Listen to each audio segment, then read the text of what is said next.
Hi everyone, my name is Shirel from Bedside Congregation and this is BTKef. This is a program for children from 0 to 12. There's many things that are interesting, so I hope you're all going to enjoy it. And I wanted to wish you to have a really fun day today and happy Canada Day. I'm using my Canada flags over here. And we're going to read a story about the First Nation, and I think it's something that celebrating Canada is celebrating everyone who lives here in this amazing land. So that's a very nice story that we're going to read about the Inuit. That will be the third thing we're going to do. The first thing we're going to do the parashah Shavua, which is the portion of the Torah, that we read every week. And so I'm going to be sharing now my screen because I created a video for you, so just to make it more fun. And these I'm going to just do it in a second. There you go. We're going to see right now. I hope you like it. It's very fun. It's actually two parashiot or two portions of the Torah that are pretty fun to read. And we're going just to put it like this so you can all see it better. Enjoy. Hi friends. Today we will talk about two parashot Shavua, or in English, two portions of the Torah. My name is Shirel, and I welcome you to BTKef. The parashat Shavua, or two parashiot, are Chukat and Balak. Okay, so now let's go back to basic. The Torah has 5 books, and those are Bereshit or Genesis, Shemot or Exodus, Vayikra or Leviticus, Bamidbar or Numbers, Dvarim or Deuteronomy. Now we're reading the book of Bamidbar, or in the desert. Let's talk about Chukat. In this parasha, Moses told some laws about purification, and this happens after 40 years journey in the desert. Miriam, his sister, passed away, and the people of Israel were very, very thirsty. We want water, water. God talked to Moses and said, talk to the rock and command it to give water. But at this point, Moses was already mad at the people of Israel for not believing truly in God. So he smacked the rock. Bam!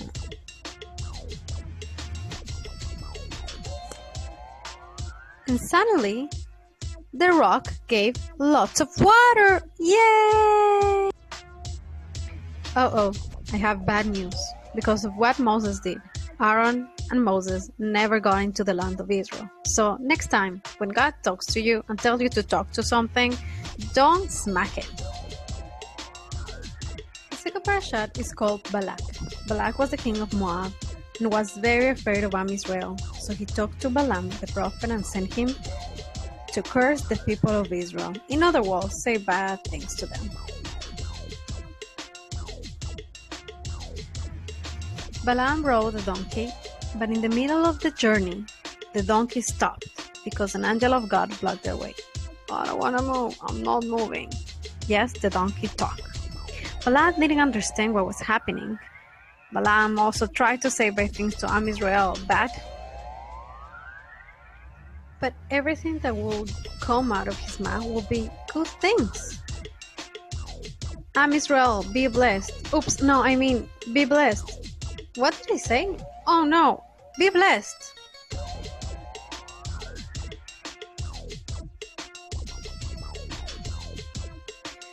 In this parasha, they also talk about Pinchas, but that we will wait until you're older to talk about. Thank you for being here. See you next time. Bye-bye. Okay, that was nice, and that was, 3 minutes of Parashat Shavua. I'm going to stop now sharing my video, and we're going to talk a little bit about this. So it's like two parashot, it's two portions of the Torah. Sometimes it happens that we combine them, and this time it's pretty rare, these two parashot, I think, but it happened, and there's a lot of things to talk about it. And basically, the message here is like we should trust God when we ask for things and do our best for others too. Now we're going to go to do our Hebrew lesson. Today we're going to do with the letter Bet. So I'm going to be sharing again my screen, but this time I'm going to share the Hebrew lesson. Or eventually, that's something that I started to do with you last week. You can find us in BTKef Facebook or my personal Facebook or also our YouTube. And you can just go and learn some Hebrew over there. So I'm going to now share this one.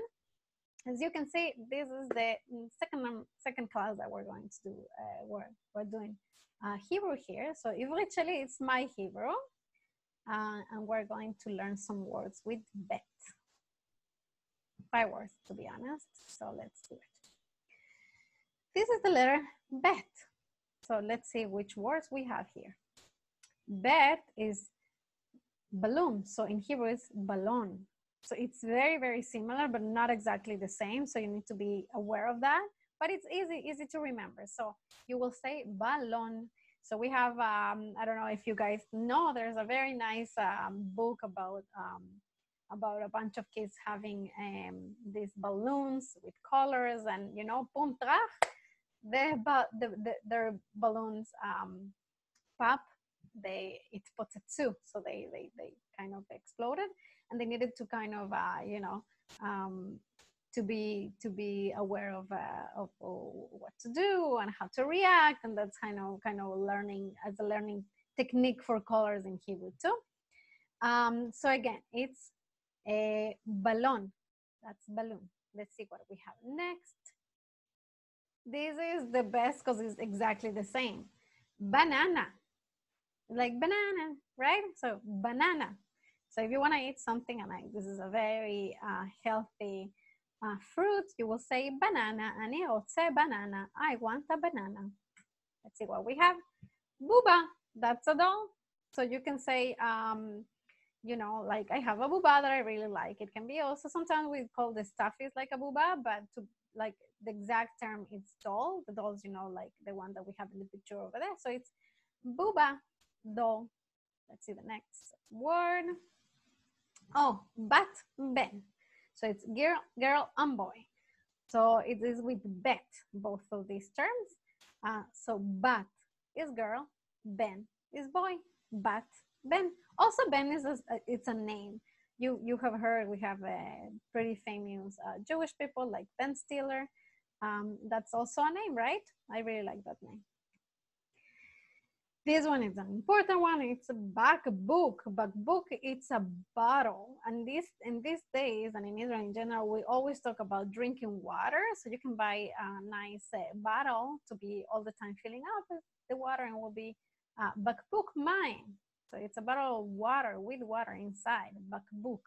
It's a funny, right? And I want to tell you that apparently this word, what I heard, is that this word bakbuk, it was because of the sound that makes the water when you're drinking it, right? Like buk, buk, buk, buk, buk, buk. It's funny, eh? That's something that I always love telling people, and it's easy to remember because like how does it make the sound when the water is coming to your mouth? Buk, buk, buk, buk, buk. So bakbuk. See what we have, and that's it. So those were our words. We're going to go back again to the words from the beginning. And there we go. So the first word was, this is bet, it was balloon. In English, balloon. Banana is the same in English, Hebrew, and I think a lot of languages use the same. Then you have buba or doll, buba. Then you have girl and boy, bat, ben. Bat is girl, ben is boy, and also very nice name. Bakbuk, it's bottle. Bakbuk mine, it's bottle of with water. Bakbuk. Okay, my friends, so that was it for the bet. And now we're going to be telling you, I'm going to tell you a story about, so because it's Canada Day, we're going to be celebrating the diversity that has this country, and we're going to talk about the First Nation people. And there's the book that we're going to read, by the way, I got it at the Toronto Public Library, which all of you can join it and look for books. They have amazing books about any type of subject. And we're going to read a very nice story, and it's actually about the Inuit traditions and values. We're going to read about values here in this story. This is a story that is told in the Inuit tradition. It's about their mythology, and it's just so nice to learn and to understand other cultures and traditions. Actually, and most of anything is because the First Nation live here with us. And it's very nice. They have a lot of similarities also with Judaism, which I love that too. So we're going to be reading the story now. I'm going just to share give me 1 second. We're going just to be sharing. So the name of the book is The Spirit of the Sea. I'm going to be sharing right now my web. Okay, I hope you guys can see it. I'm just going to move me away here up. And we're going to be reading this. Okay, The Spirit of the Sea. Let's see. So The Spirit of the Sea was written by Rebecca Hainu. And we're going to be reading. I'm just trying to put my screen somewhere that I love the illustrations too. So I hope you will enjoy it too. So let's start. Long ago, when animals were able to speak with humans, there lived a beautiful young woman called Arnak. Arnak is the name of this woman we'll talk about. And I'm sorry about if I'm not pronouncing, my pronunciation with the words are not the best. And the names, it's names that I have never heard before. So I will try my best. She had a lovely brown eye, smooth tanned skin, a long, shiny black hair. She always wore the most beautiful kamik and parkas. And she lived happily with her Atata, which is dad, traveling across the land. Atata spoiled Arnak because her Anana, which is I think mother, had died when she was very young. When Arnak grew up, young hunters from far and near came to woo her. But Arnak's stubborn heart could not be moved, and she scorned them all and sent them away, despite her Tata's pleas. Arnak refused to marry and be enslaved to a lifetime of hard work. So just to explain here, she didn't want to marry anyone, like just any normal people, because that means that she will need to work. And I think work actually is pretty great, right? So actually here the Inuit are going to teach us something really, really awesome. And we're going to continue here. And her dad actually was telling her that she should just, marry and have a nice normal life.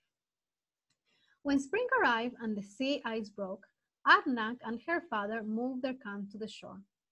There they lived a peaceful and solitary life. One day, a fulmar that was disguised as a handsome young man arrived at the camp. He was called Kakuluk, and he was a powerful shaman. Shaman is like, so shaman also in indigenous people in South America, shaman is also a doctor, but here is more of like a witch, but it's a male one. Kakuluk sang an enchanting song, and the song pierced Arnak's stubborn heart. Your kulik will always be filled with oil, and your paw with food. You will have the best your clothes, and the softest caribou hides for blankets. My tent is made of the best skins. Come on with me and be my wife. Arnak will not resist wooing. So they left together and traveled over the vast sea in his kayak. So he was offering her a lot of amazing things, and she wouldn't need to work, right? So she was like, okay, I think this sounds good. We'll see what happened next. At last, they reached Kaluku's land. Arnak was endured a long, thought journey, only to discover that her new husband had lied to her. Her new home was made of disgusting fish skins. It reeked on an unbearable smell. The tent was full of holes which led in constant cold drafts and snow. Arnak found pieces of tattered walrus hide turned together to make a dreadful blanket. It was nothing like the Quakuluk had promised. There were no soft pearls, and she had to eat were the fish that the other farmers brought to her. Eventually, Arnak succumbed to complete depression. So this, like something that was like shiny gold when he was talking to her, that was not the reality. Anak regretted her decision to follow the foreman. Foolishly, she had scorned many young human hunters in her pride. She had declined the chance an ordinary but happy life, right? In her sorrow, she sang meekly, ay, ay, ay, ay, tata, if you knew how miserable I was, you will come and get me. You will take me away in your boat. The farmers stare at me with mean eyes and scream loudly. They scare me. Although they bring me food, it is always the same stinky fish. Atata, if you love me, you will come and take me away from this wretched place. Ay, ay, ay.